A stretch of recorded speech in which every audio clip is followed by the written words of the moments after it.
vulnerability is one of the core pillars to our culture.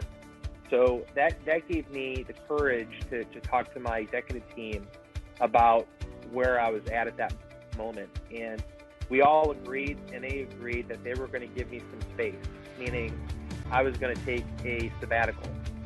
And I ended up initially said I was going to take a 60-day sabbatical, and I was just going to wipe myself away from the business and really just take some time to kind of breathe for a moment and think about my life, think about what I was doing.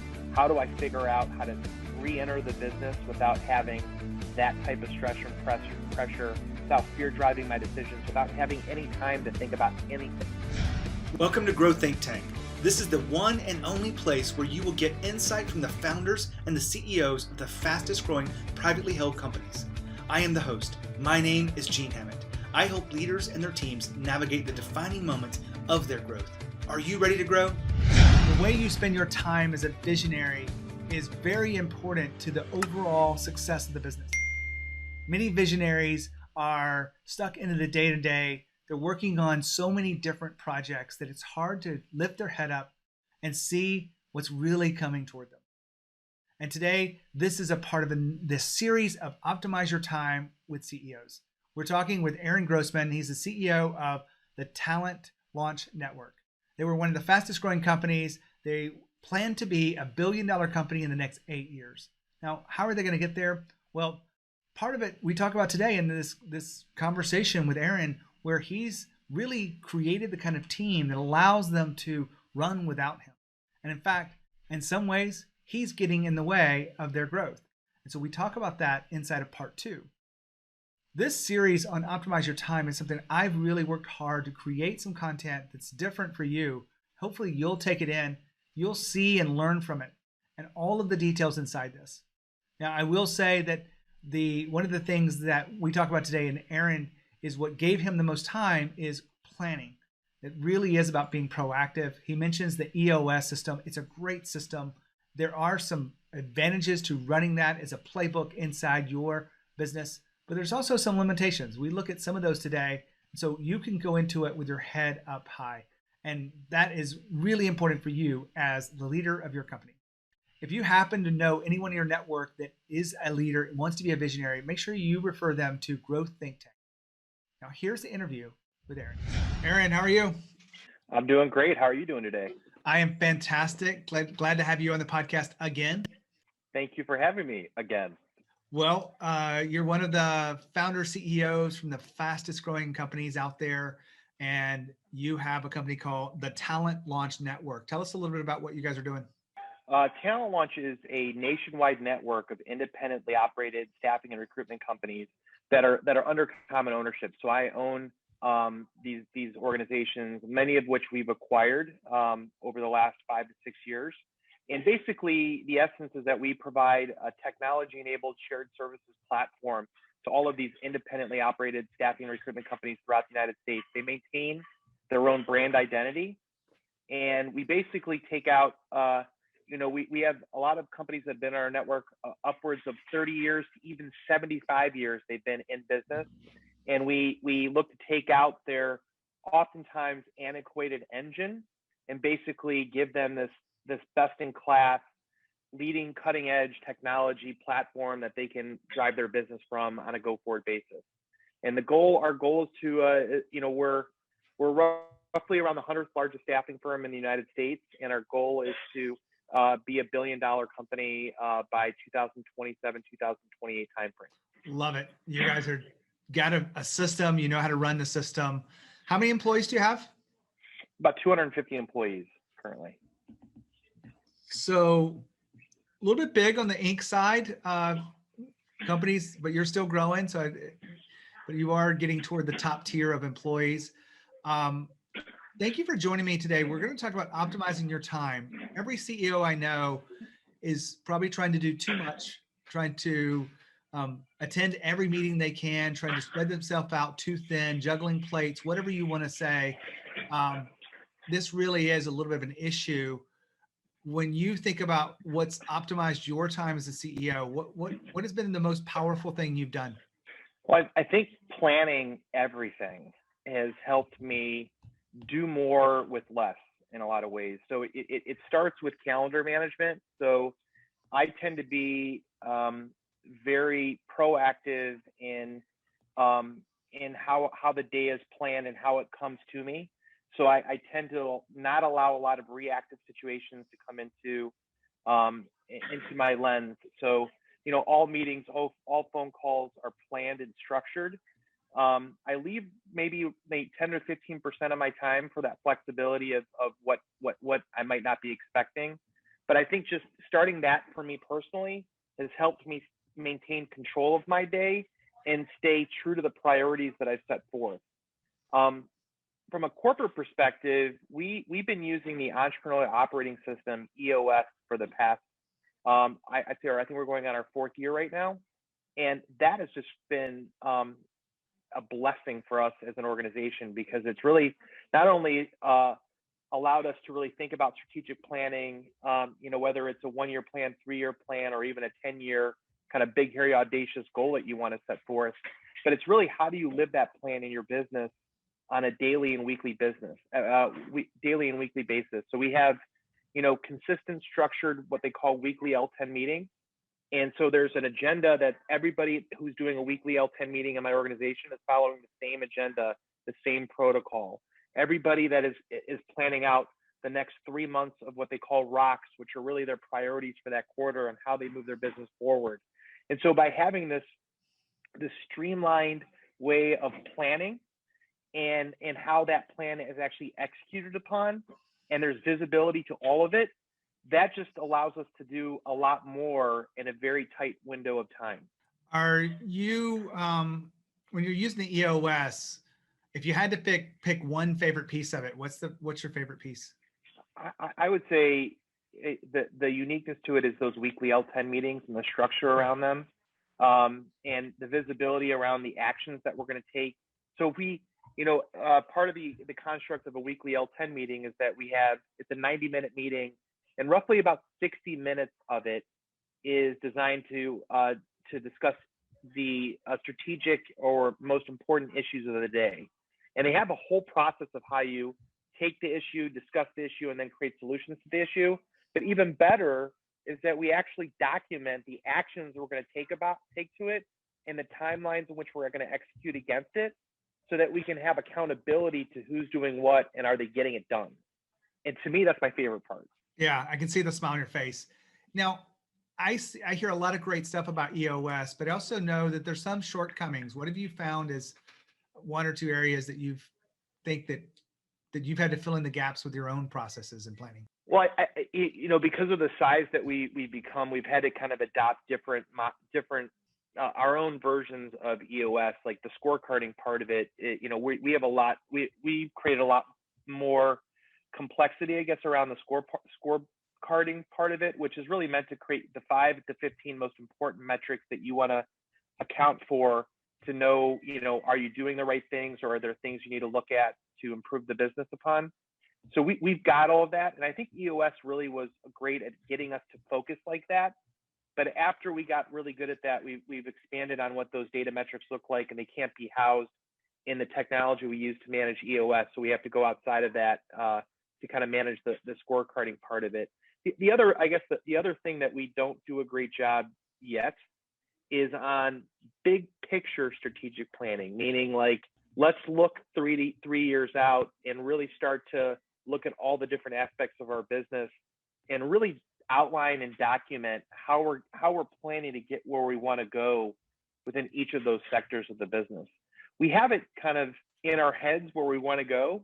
So, directionally, we're kind of moving towards a place, but having it documented and really being pragmatic around how we're approaching it, we could do a better job. And EOS doesn't give us, by design, enough space to really kind of think through the long-term strategy of things.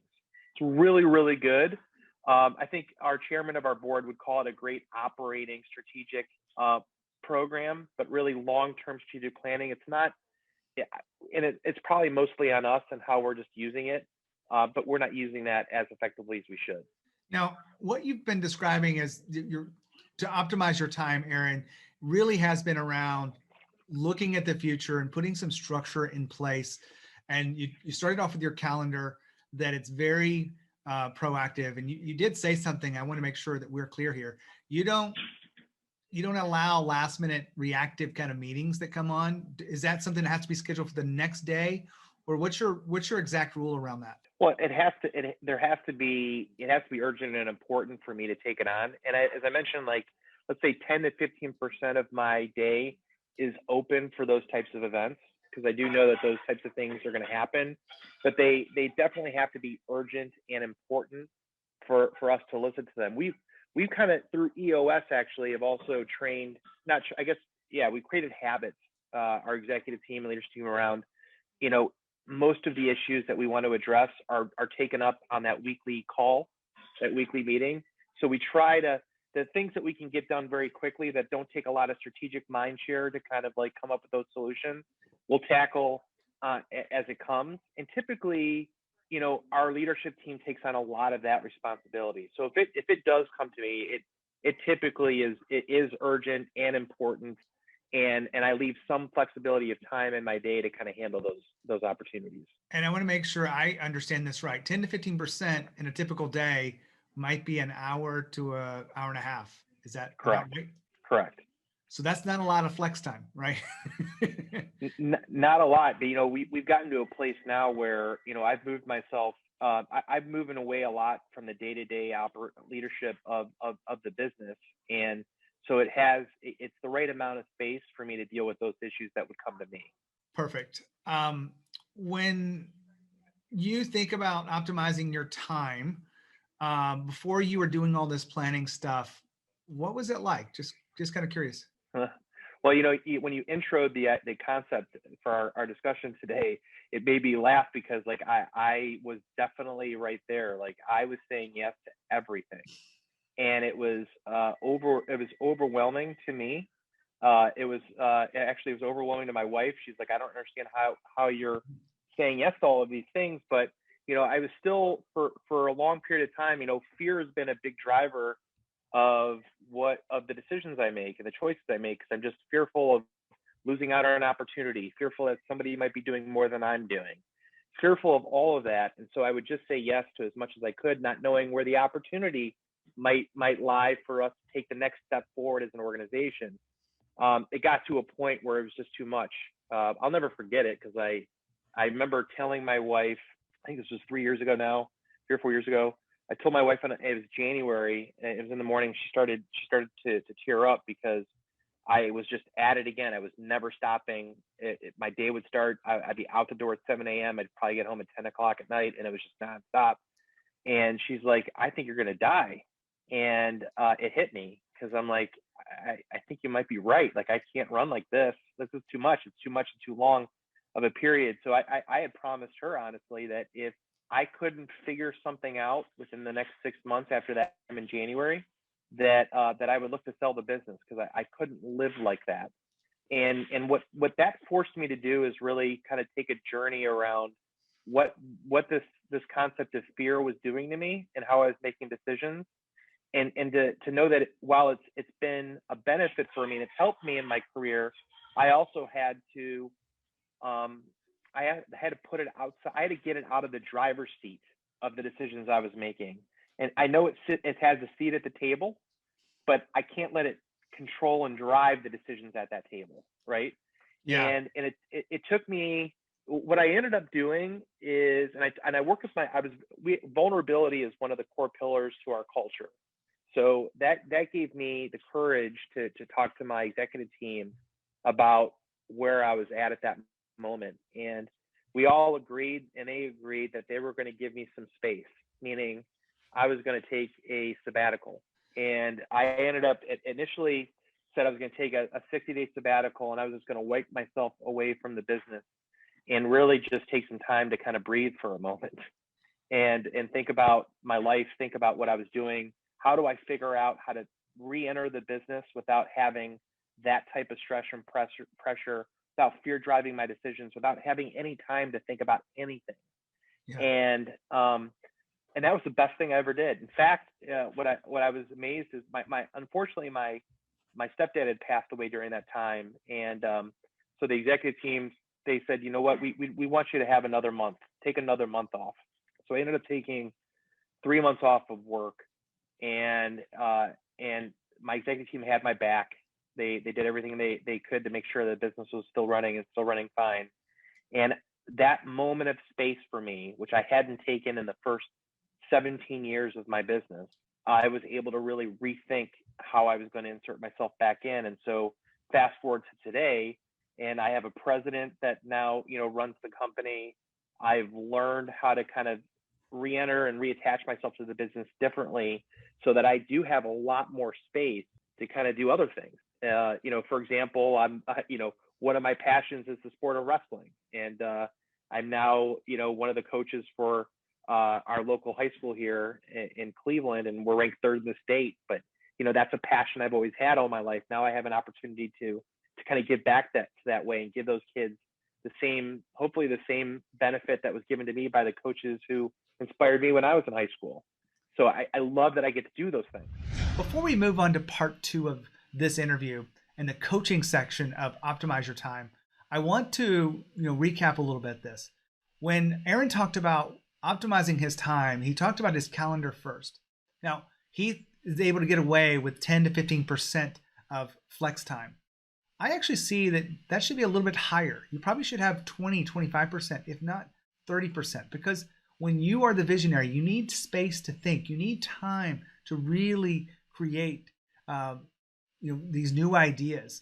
And it doesn't just happen in between a 15-minute meeting and on your way to the bathroom. Maybe sometimes, but not all the time. So that's part of it. The other part of it is they use the EOS operating system. It's a fantastic system. I've never heard anything bad about the system, but there are some limitations inside of it. Just be careful about how you adapt this, and you do want to figure out how to make it your own. It has a lot of the right pieces, but there are some missing elements to it. I work with a lot of clients. We've had to fill in the gaps through their management and leadership styles to improve that to grow their companies. Now, when you think about what you're going to do to optimize your time, there's a lot of things that you can take from today's episode. As we move into part 2 of this, it took us a while to really get to the heart of it. But after I asked the question a couple of times, maybe 3, we finally got to what was really going on inside of Aaron's mind. What I helped him understand was he was unsure of who he is and the next identity as a leader. When I say the next identity, it's really about this core being, how he's showing up. We didn't get into the heart of it until after I turned off the recorder, but that's where we were dancing around. So you get to see how someone rambles a little bit, if you will, gets their thoughts out in words and starts to process what the real issue is. And so he wants to be more of a visionary for the business, but he also knows that it's also impeding his ability to develop others. And so when you listen to this, we didn't get to the specific thing to do next, but what he did take away from this was very helpful for him, and hopefully it'll be helpful to you too. Now here is Aaron. Aaron, I really appreciate you sharing with us what has optimized your time. Now we're going to focus on the part 2. And this is really just kind of what's next for you. What are you looking at as it relates to time? What would you say that is? Well, what's next for me? Yeah. I think, I'm trying to figure out, honestly, what do I want to do with the time that I have that's kind of opened up. As I just mentioned earlier, being a wrestling coach is definitely a passion of mine, and I'm using some of my time for that. I've joined more some boards of some either nonprofits or organizations that I have a belief in. So, for example, education is something I have a big passion about. So I've joined some boards there to kind of allocate my time there. But the reality is that I do have a lot more time to do anything I kind of want to do, which is kind of weird. Well, I want to get really specific on this because we're always working on something else. And you had told me earlier, how do I transfer the knowledge to those around me? And that, spending your time to make sure that, you're lifting up all the others around you. Is that kind of what your focus is in coming into the new year? So, I've done I spent a lot of 2019 and 2020 doing a lot of that.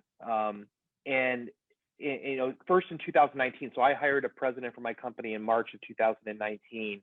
And even though he had been the president of a much larger company than I have, it was a $600 million employment agency, I still knew that he didn't understand our culture and the vision of what we were trying to accomplish.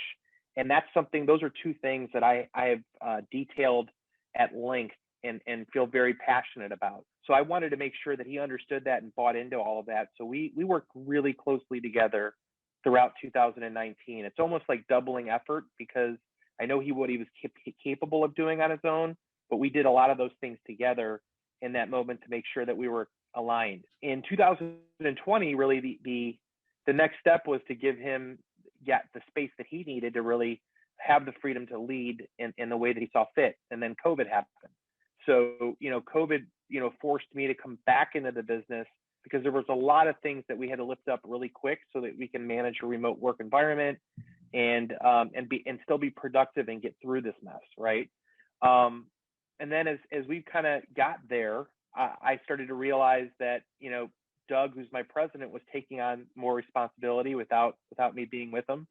And I realized that my time was really now, I remember, I'll never forget, it was in May or June of this year. I'm sitting in my family room and I'm like, all I have right now in my company is projects. I had like 2 or 3 projects, and then there was nothing after that. And so I'm at a place right this second where, and it's a wonderful thing to see it in action. I'm watching my company do some amazing things, and I'm not telling them what to do. I'm not bringing the idea up. I'm not doing any of that. They're doing it all. And so I think the transfer of leadership, I think I hopefully have done the things that I needed to do to kind of transfer that to Doug. Now it's just really about how do I still insert the vision of things. So I know that one of my gifts has always been about ideas and how to bring ideas to life. That's the entrepreneur in me. And how do I still be that entrepreneurial mind and visionary to the business without being an impediment to it? So, one of the things, I know I'm talking a lot, I'm rambling a little bit, but I know one of the things, like in the last couple of months even, is that when I do come up with ideas and I bring them forward, when I'm not in the business day to day like I used to be, those ideas can really create stress because Aaron's coming in, he's saying he's suddenly coming up with this. He hasn't even been around for the last last week on this, and then suddenly he's got this. Am I supposed to stop everything I'm doing and take on his priority or whatnot? So that's like what we're currently trying to figure out is what's the best way for me to insert myself. Okay. So I'm glad it took you a while to get there. Because sometimes this is what coaching's like, because this is the coaching section of this, is sometimes we learn through talking it out. And so what you had described to me a little bit earlier was not exactly what you want, but now it's more clear to me. And I'm going to repeat it back to you. It's, in this stage of your leadership, it's how to be the visionary, but not interfere with what's really going on inside the company and kind of play this role that you're positioned to play. You ready for that? Yeah, I'm ready for that. So just in a coaching moment here, I mean, we're not going to go deep into this like I would normally with you. What do you think gets in the way? Is it your shiny object, new ideas that you would like for the company to start looking at, or is it something else? As far as getting in the way, I think it is the vast amount of ideas that come into my head, and I'm also not the kind of person that just comes up with the idea. I actually create like a 10-page plan of how that idea works. And that what I've recognized recently is that is starting to be upsetting because even my president says is that you're not really giving our people the opportunity to build that for you. Like where you're coming with the idea, he's like, you're coming out with the idea and giving us how to do it. And then it's not as enjoyable that way, I guess is what he was kind of referring to. I want to ask you this question, because enjoyable is one part to do it, but when you take a very talented employee, an experienced leader, even this new president that you've put in place, and if you set them off on the direction, that's one thing. But if you tell them how to get there, would you say that that increases their level of ownership or decreases it? Decreases it 100%. And So I know that. your 10-page plan, as well-meaning as it is, and the way your brain works, actually decreases ownership across whoever you're sharing it with. Is that fair to say? Yes. Um, so that's part of the issue, but you've got so many ideas running in your head. You want to be a $1 billion company in the next 8 years or so. And you know that it's going to take some of these big ideas. Is that fair? Yeah, I that's a great question. I'm not sure.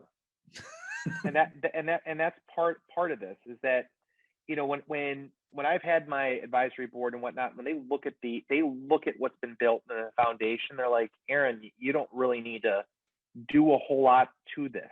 You've got it. Like, just execute against it.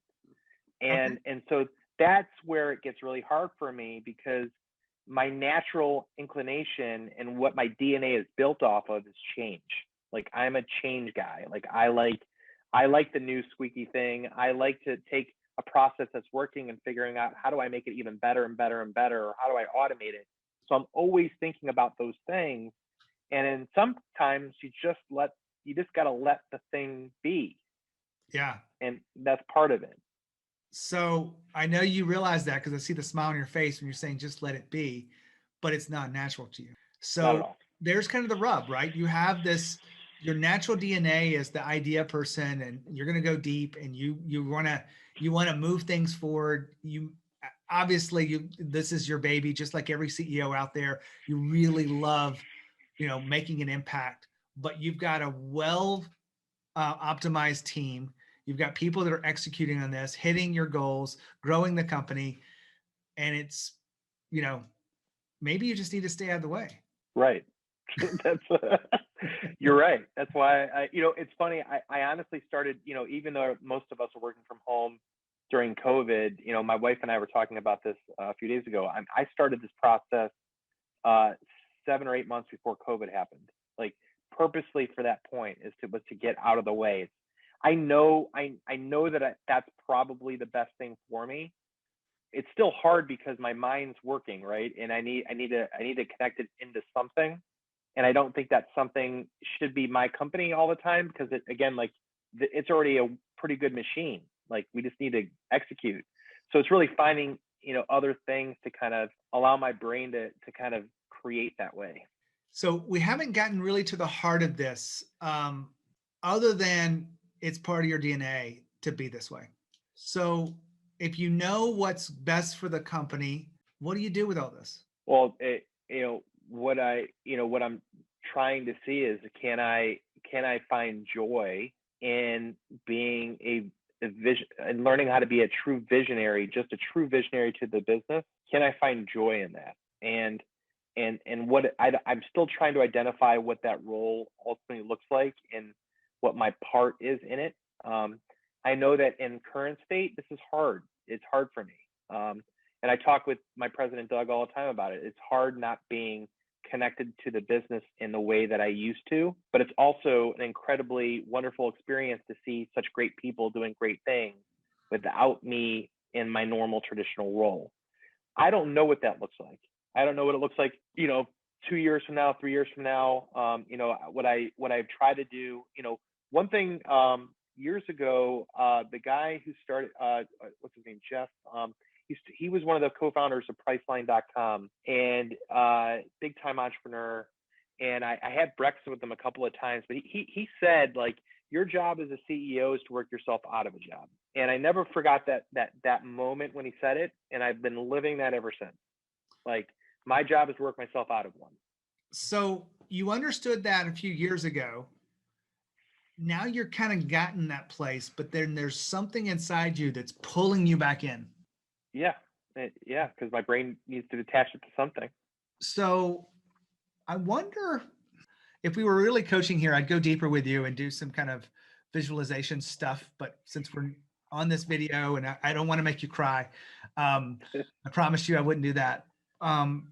What if you sat back and, use some of your free time, not just the hour and a half, but, some of the big chunks of time, maybe through this holiday period, where you can actually sit back and go, what is the future look like for me?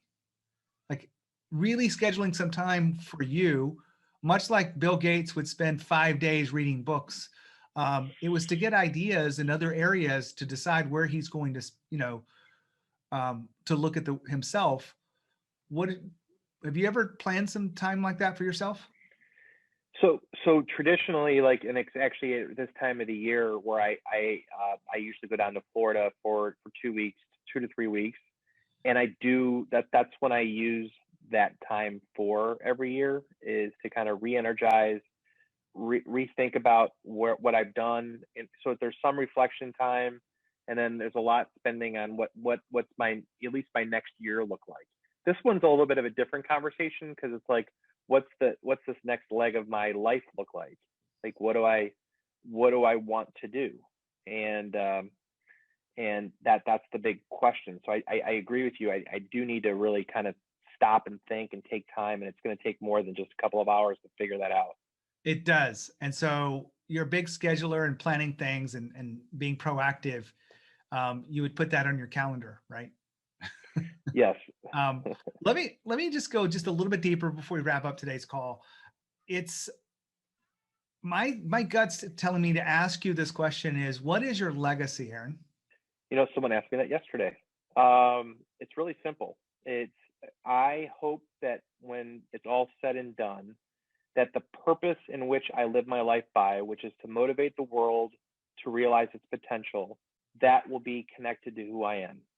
I want people to think of me in that light, that I help people become a better version of themselves, whether it's within direct connection or whether it's with things that I've been associated with, whether it's things like this where they get to hear, examples of my story, whatever it is that I can do to influence and help people find their potential and become better and hopefully change the world because of it. I love it.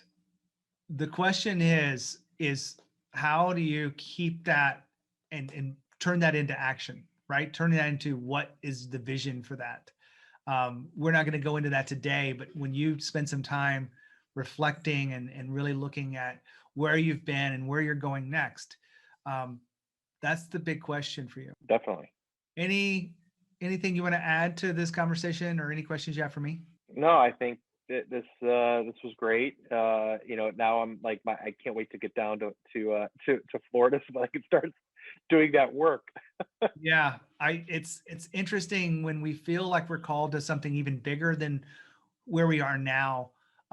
You are a visionary at heart, and so I feel certain that you'll be able to put your mind to this and solve this like you solve all the other problems of just saying, where am I best used as the company is growing without me? Maybe it's growing with you in some cases, but where are you best used next? And so that's the big question for you, Aaron. I appreciate you for being here on the podcast. Thank you so much. I really appreciate it. Happy holidays. Well, this wraps up another amazing conversation with the founder, CEO of a fast growth company who has built something really surreal. They have created a kind of team that they can leave the business for 60, 90 days, and the team is able to execute and build something beyond where it was when he left. And so that's a great place. And now today we looked at what's happening next inside of Aaron's life. I really appreciate you listening into this episode. If you're thinking about your growth as a leadership, even your legacy, I'd love to have a conversation with you. Check out the free resources at genehammett.com. You can schedule a call with me if you want to, and just kind of connect and see if there is a connection.